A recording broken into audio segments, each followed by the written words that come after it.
اعوذ باللہ من الشیطان الرجیم، بسم اللہ الرحمن الرحیم۔ السلام علیکم ناظرین، آپ دیکھ رہے ہیں آئی ڈی ٹی وی، اور میں آج آپ حضرات کے سامنے حاضر ہوا ہوں اللہ کے ایک نبی حضرت شعیب علیہ السلام کا تذکرہ لے کر۔ حضرت شعیب علیہ السلام حضرت صالح علیہ السلام کی اولاد سے تعلق رکھتے ہیں، اور نبی کریم صلی اللہ تعالی علیہ وسلم نے ان کا لقب خطیب الانبیاء رکھا ہے۔ وہ فصیح اللسان اور فصاحت و بلاغت کے ماہر تھے، اور اہل مدین کی طرف مبعوث کیے گئے۔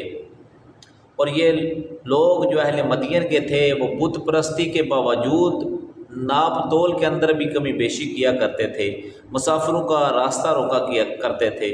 اسی قوم کی طرف حضرت شعیب علیہ السلام کو بھیجا گیا۔ حضرت شعیب علیہ السلام نے اپنی قوم سے فرمایا کہ اے میری قوم، اللہ کی بندگی کرو جو رب ہے، اس کے سوائے کوئی معبود نہیں، اور ناپ تول میں کمی بیشی نہ کرو۔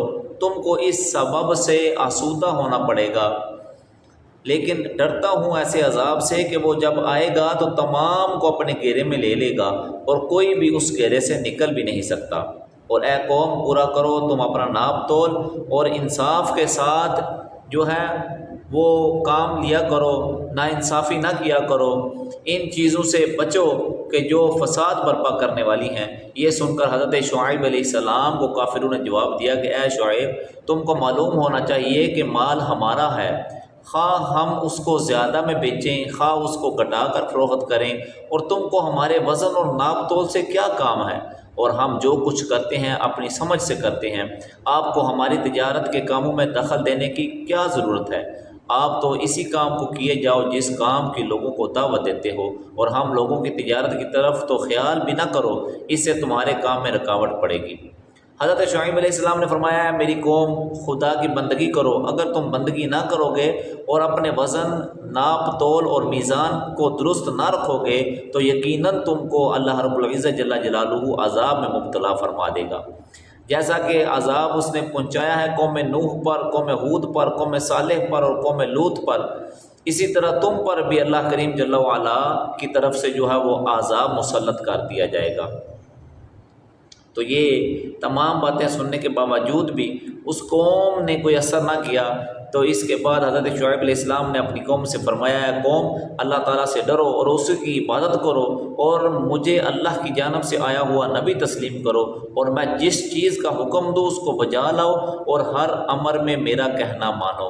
تو ہر چند اور ہر وقت حضرت شعیب علیہ السلام اپنی قوم کو نصیحت اور ہدایت کرتے رہے، لیکن قوم برابر انکار ہی کرتی رہی۔ جب قوم نے کسی طرح سے حضرت شعیب علیہ السلام کا کہنا نہ مانا اور برابر سرکشی اور اپنے ضد پر اڑے رہے، تو بہت ہی مجبور اور مایوس ہو کر حضرت شعیب علیہ السلام نے اللہ تعالیٰ سے اس قوم کے لیے بد دعا کی، اور بد دعا کے کرتے ہی حضرت جبرائیل امین علیہ السلام فوراً حضرت شعیب علیہ السلام کے پاس آئے اور کہنے لگے، اے شعیب، قریب ہے کہ تمہاری قوم پر خدا تعالیٰ عذاب نازل کرے گا، لہذا تم ہوشیار رہو، اور جو لوگ تم پر ایمان لائے ہیں ان سب کو لے کر شہر سے باہر نکل جاؤ، اور اب اس قوم سے دور رہو۔ اس فرمان الہی کو سن کر حضرت شعیب علیہ السلام اپنے اہل و عیال اور وہ لوگ جو ان پر ایمان لائے تھے، وہ سب ان سب کو لے کر، جو 1000 کی تعداد میں تھے، تو ان سب کو لے کر شہر سے باہر نکل گئے۔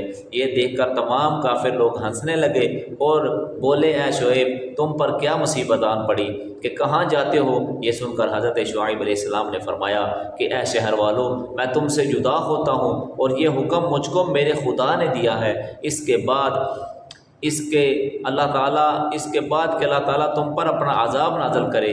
یہ فرمان حضرت شعیب علیہ السلام نے اپنی قوم کو سنایا، اور پھر وہاں سے چل دیے، تقریباً 3 کوس کے فاصلے پر نکل گئے۔ اس وقت حضرت جبرائیل امین علیہ السلام تشریف لائے۔ انہوں نے آ کر خبر دی کہ کل صبح تمہاری قوم پر عذاب خداوندی نازل ہوگا۔ جب صبح ہوئی تو حضرت شعیب علیہ السلام عبادت الہی میں مشغول ہوئے، اور جتنی قوم کفار تھی وہ سب اپنے اپنے گھروں میں سوئے ہوئے تھے۔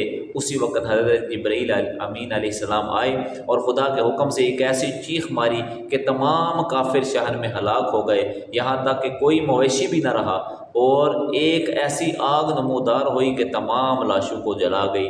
اس عذاب الہی کے بعد حضرت شعیب علیہ السلام نے دربار الہی میں التجا کی کہ میرے پروردگار میں کہاں جاؤں اور کس جگہ رہوں؟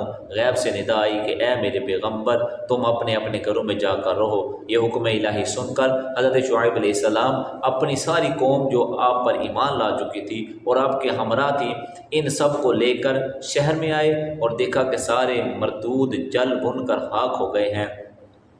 پھر حضرت شعیب علیہ السلام کے دوبارہ آ جانے سے شہر مدین آباد ہوا اور وہاں کے اشجار اور درخت از سر نو پھر تر و تازہ ہوئے اور خوب پھول و پھل پھلنے لگے اور کثرت سے پیدا ہونے لگے۔ اور روایت میں ہے کہ حضرت شعیب علیہ السلام نے اپنی قوم کو 12 برس تک شریعت سکھائی اور اپنی قوم کے ہلاک ہونے میں اپنی بددعا سے بہت افسوس کرنے لگے اور اسی غم میں روتے روتے آنکھیں جاتی رہیں۔ اور روایت کیا گیا ہے کہ حضرت جبریل امین علیہ السلام نے نازل ہو کر حضرت شعیب علیہ السلام سے کہا، اے شعیب تم اپنی قوم کو کیوں غم کھاتے ہو؟ اس کا کیوں اتنا غم کرتے ہو؟ اگر تم اپنی آنکھوں کے لیے روتے ہو تو تم کو آنکھیں دے دی جائیں گی، اور اگر تم کسی اور کام کے لیے روتے ہو تو وہ بھی حاصل ہو جائے گا، اور اگر تم کو دوزخ کا ڈر ہے تو کچھ اندیشہ مت کرو، اور اگر تم دنیا کے لیے روتے ہو تو تم کو دنیا بھی دے دی جائے گی، کیونکہ اللہ تعالیٰ اپنے نیک بندوں پر بہت مہربان ہے۔ یہ سن کر حضرت شعیب علیہ السلام نے کہا، اے جبرائیل میں کچھ نہیں چاہتا، بس ایک آرزو میری ہے کہ اللہ تعالیٰ کا دیدار ہو جائے۔ حضرت جبرائیل امین علیہ السلام یہ سن کر باری تعالیٰ سے عرض کی کہ الہی تو دانا و بینا ہے، شعیب جو کہتا ہے تجھ کو خوب معلوم ہے۔ ندائی اے جبرائیل تم اس سے جا کر میری طرف سے کہو کہ ہمارا دیدار تو قیامت کو ملے گا۔